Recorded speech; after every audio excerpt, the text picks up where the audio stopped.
আর ওদিকে ময়নাগুড়িতে উঠোন খুঁড়ে যে দেহ উদ্ধার হয়েছিল সেই যাদের বিরুদ্ধে অভিযোগ ছিল সেই দুজনের এখনো পর্যন্ত কোনো হদিশ মিলল না। ময়নাগুড়ির ওই দম্পতি গেল কোথায়, তাদের কোনো হদিশ এখনো পর্যন্ত মেলেনি। আজ ঘটনাস্থলে ফরেন্সিক টিম গিয়েছে, তারা নমুনা সংগ্রহ করেছে। বাইকের খোঁজ করতে গিয়ে দেহ উদ্ধার হয়েছিল, বাড়ির উঠোনে পোতা ছিল দেহ। টাকা নিয়ে বিবাদ প্রাথমিক অনুমান পুলিশের, এবং তার জন্যই হয়তো এই খুন। কিন্তু যারা খুন করেছে বলে অভিযোগ করা হচ্ছে সেই দম্পতি এখনো তারা অধরা।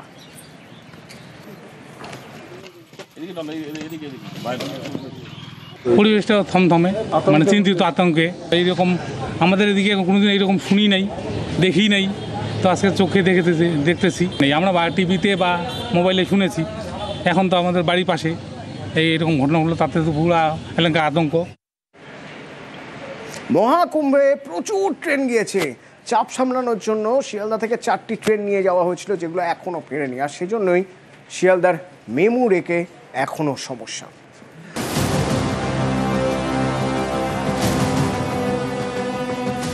মহাকুম্ভে কোটি কোটি পুণ্যার্থীর চাপ। এই চাপ সামলাতে শিয়ালদা ডিভিশনে 4টি ট্রেন নিয়ে যাওয়া হয় উত্তরপ্রদেশে। ফেব্রুয়ারি শেষের দিকে মহাকুম্ভ মিটে গিয়েছে, এখন জুন, আজও 4টি মেমু রেক উত্তরপ্রদেশ থেকে ফেরেনি। এর জেরে শিয়ালদা লালগোলা রুটে ট্রেন চালাতে সমস্যা হচ্ছে, কারণ শিয়ালদা ডিভিশনের কাছে এখন পর্যাপ্ত মেমু রেক নেই। রেলের নিয়ম অনুসারে 150 কিলোমিটারের বেশি দূরত্বে ট্রেন চালাতে মেমু রেক দরকার, কারণ এইসব ট্রেনে টয়লেট থাকে। শিয়ালদা থেকে মুর্শিদাবাদের লালগোলার দূরত্ব 227 কিলোমিটার। এই রুটে মেমু রেক দরকার, কিন্তু গত জানুয়ারি থেকে এই রুটে নিয়মিত মেমু রেক চলছে না। মহাকুম্ভের সময় শিয়ালদা ডিভিশনের হাতে থাকা 8 মেমু রেকের 4টি উত্তরপ্রদেশে নিয়ে যাওয়া হয়। তখন থেকে শিয়ালদা থেকে লালগোলা ট্রেন চালাতে সমস্যা হচ্ছে। এই সমস্যা সমাধানে শিয়ালদা থেকে লালগোলা পর্যন্ত ইএমইউ অর্থাৎ লোকাল ট্রেন চালানোর সিদ্ধান্ত নেয় রেল।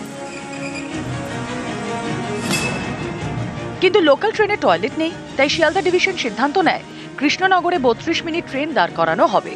এই সিদ্ধান্তে আপত্তি জানায় শিয়ালদা ডিভিশনের অপারেশনাল বিভাগ। তাঁদের বক্তব্য, কৃষ্ণনগরের মতো গুরুত্বপূর্ণ স্টেশনে আধ ঘন্টা একটা ট্রেন দাঁড়িয়ে থাকলে অন্য ট্রেন চালাতে সমস্যা হবে। মাঝপথে ট্রেন থেকে নামা এবং ফের ট্রেনে ওঠার ক্ষেত্রে যাত্রীদেরও সমস্যা হবে। 227 কিলোমিটার লালগোলা থেকে কলকাতা যায়, সাধারণভাবে সকালবেলায় যাই বা যেভাবেই যাই না, 2 ঘন্টা 4 ঘন্টা 5 ঘন্টা 6 ঘন্টা বসে থাকা এবং তার মধ্যে বাথরুম না থাকাটা খুবই অসম্ভব ব্যাপার, আমাদের পক্ষে খুব কষ্টদায়ক। আমরা এটা কোনো মতে মেনে নিতে পারি না। কুম্ভ মেলাতে গাড়ি রেক নিয়ে যাওয়া হয়েছে, খুব ভালো কথা, কিন্তু তার জন্য আমরা সাফার করব, সাধারণ মানুষ সাফার করবে, মুর্শিদাবাদের মানুষ সাফার করবে, পশ্চিমবঙ্গের মানুষ সাফার করবে, এটা তো হতে পারে না। এটা একটা অযৌক্তিক, অমানবিক একটা ব্যবস্থা। আমি নিজে রেল মন্ত্রকের মন্ত্রী যিনি শ্রেণী বৈষ্ণবকে চিঠি দিয়েছি, আমাদের দলের পক্ষ থেকে বিভিন্ন স্টেশনে তার জন্য আমরা স্মারকলিপি জমা দিয়েছি, আমরা এর প্রতিবাদ করছি। ভারতবর্ষের রেল মন্ত্রককে আমি বলেছি, তারা আপাতত বন্ধ রেখেছে, তারা চালু করবার আগে আমি নিজে আবার এই দাবি করতে থাকবো। তাহলে শিয়ালদা লালগোলা রুটে জট কাটবে কিভাবে? এ বিষয়ে পূর্ব রেলের শিয়ালদা ডিভিশন জানিয়েছে, ট্রেন চালানোর সঙ্গে বেশ কিছু অপারেশনাল বিষয় জড়িত। সব দিক খতিয়ে দেখে চূড়ান্ত সিদ্ধান্ত নেওয়া হবে। যাত্রীদের কোনো সমস্যা হবে না, শিয়ালদা লালগোলা রুটে লোকাল ট্রেন চালানো হবে না। তাহলে সমস্যা মিটবে কিভাবে, কবেই বা মিটবে? এ নিয়ে রেলের সমালোচনায় তৃণমূল থেকে বিজেপি সকলেই। তো নিয়ে গিয়েছে, কিন্তু সেটার পরে তো সাধারণ যাত্রীদের যেখানে কমন রুট, যে রুটের ট্রেন, সেই ট্রেনকে তো স্বাভাবিক অবস্থায় ফেরত দিতে হবে। কুম্ভ মেলার জন্য উঠিয়ে নিয়ে যাওয়া হয়েছে সেই ট্রেন, যাতে অবিলম্বে শিয়ালদা সকাল লালগোলা শিয়ালদা রুটে আবার ফেরত আসে। আগামী দিন আমাদের এই লাইনে মেমু ট্রেন আবশ্যক। আমি আগামী সপ্তাহে আবার ডিআরএমের কাছে যাচ্ছি, আশা করি মেমু ট্রেন অন্ততপক্ষে যাতে 2-3টেও চালানো যায় তাহলে বন্দোবস্ত করা হবে। আবির ঘোষাল এবং প্রণব বন্দ্যোপাধ্যায়, নিউজ 18 বাংলা।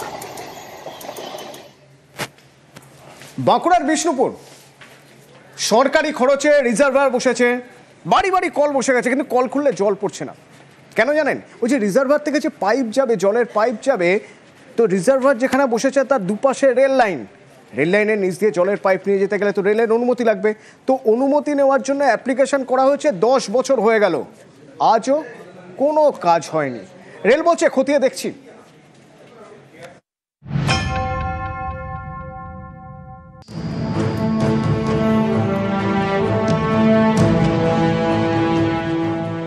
বাঁকুড়ার বিষ্ণুপুর পুরসভা, এখানকার 5টি ওয়ার্ডে জলের সমস্যা দীর্ঘদিনের। সেই সমস্যা মেটাতে উদ্যোগ নেয় পুরসভা। 2014 সালে তৈরি করা হয় রিজার্ভার, পাম্প হাউস, বাড়ি বাড়ি কলও বসানো হয়।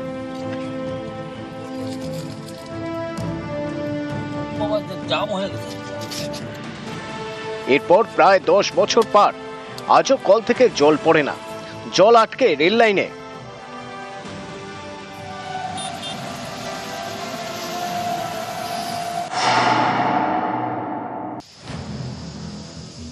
জলের যে রিজার্ভার তৈরি হয়েছে তার দুদিকে রেল লাইন, একদিকে আদ্রা খড়গপুর শাখা, আরেকদিকে বিষ্ণুপুর তারকেশ্বর শাখা। বাড়ি বাড়ি জল দিতে গেলে রিজার্ভারের দুদিকে রেল লাইনের নিচ দিয়ে জলের পাইপ লাইন নিয়ে যেতে হবে। এর জন্য রেলের অনুমতি প্রয়োজন। বিষ্ণুপুর পুরসভার দাবি, রেলের কাছে অনুমতি চেয়ে আবেদন করা হয়, নিয়ম মেনে টাকাও জমা দেওয়া হয়, কিন্তু 10 বছর পরেও ছাড়পত্র মেলেনি। আর এর জেরে বিষ্ণুপুর পুরসভার 8, 10, 12, 16 এবং 19 নম্বর ওয়ার্ডের জল সমস্যা রয়েই গিয়েছে। পাইপ লাইন ওইখানে ট্যাঙ্কি যে হয়েছে তাতে জল আসে না। শুনলাম যে ওই রেলের যে লাইন আছে, রেলের লাইনের ওইখান থেকে মানে পাইপ হয়নি। ট্যাঙ্কির জন্য কি রেল লাইন গেছে, রেল লাইন পার হয়ে আমাদের এখানে আসতে হবে, ওর জন্য নাকি কি সমস্যা আমরা বাবু ঠিক জানি না, এখন আটকে রয়েছে। অ্যাকচুয়ালি ওই রেলের লাইনের যে আন্ডারপাস এবং জ্যাক পুশিং এর যে কাজ, সেটা তাদের অনুমোদন লাগে, সে বিষয়ে আমরা আগেই তাদেরকে জানিয়েছিলাম। সেই বিষয়ে রেলকে যে পয়সা, যেটা তারা যে অ্যামাউন্ট ক্লেম করেছিলেন, সেই ক্লেমেন্ট অ্যামাউন্ট আমরা তাকে পেড করে দিয়েছি, কিন্তু এখনো পর্যন্ত সেই জায়গাতে সংযোগ হয়নি, যে কারণের জন্য বাড়ি বাড়ি যে জল সাপ্লাই তার কিছুটা হলেও কিন্তু ব্যাঘাত ঘটছে। আমরা চাইছি যত তাড়াতাড়ি সম্ভব এই বিষয়েতে রেল দ্রুত পদক্ষেপ করবে এবং আমরা মানুষের কাছে জলটা পৌঁছে দিতে পারবো। পূর্ব রেলের দাবি, দফায় দফায় এলাকা পরিদর্শন করেছেন রেলের আধিকারিকরা, পুরসভার সঙ্গে যোগাযোগও রয়েছে। এই ইস্যুতে বেশ কিছু টেকনিক্যাল বিষয় রয়েছে, কেউ যাতে অসুবিধায় না পড়েন সেই বিষয়টি দেখা হচ্ছে। বাঁকুড়া থেকে দেবব্রত মণ্ডল, নিউজ 18 বাংলা। মুম্বাই পুলিশের মামলার ভয় দেখিয়ে ফোন একেবারে ট্র্যাপ করে ফেলা হয়েছে কলকাতার এক অবসরপ্রাপ্ত চিকিৎসককে। তার তো অবস্থা খারাপ, এবার তার কাছ থেকে বলা হচ্ছে টাকা চাই। দফায় দফায় 1 কোটি টাকা প্রতারণা করা হয়েছে অভিযোগ। উৎপল কুমার বিট, কলকাতা মেডিকেলের অবসরপ্রাপ্ত ডাক্তার, তার সঙ্গে প্রতারণা। ইতিমধ্যে 6 জনকে গ্রেপ্তার করেছে পুলিশ এবং 30 লাখ টাকা উদ্ধার করা গেছে। 2024 সালে আমার কাছে একটা ফোন আসে, বলা হয় যে মুম্বাই পুলিশ থেকে ফোন করছি, আপনার নামে অনেক বেআইনি অ্যাকাউন্ট করা হয়েছে, আমরা তদন্ত করছি এবং এই ব্যাপারে আপনি কাউকে কোনো কিছু জানাবেন না, তা না হলে আপনার সমস্ত টাকা ফ্রিজ করা হবে। তারপরে আমি আমার যে সঞ্চিত টাকা প্রায় সবই তাদেরকে যে ব্যাংক অ্যাকাউন্টগুলো বলা হয় সেখানে পাঠাই। তারপরে কয়েকদিন পরে আমি বুঝতে পারি যে আমার সঙ্গে প্রতারণা হয়েছে, আমি পুলিশকে জানাই।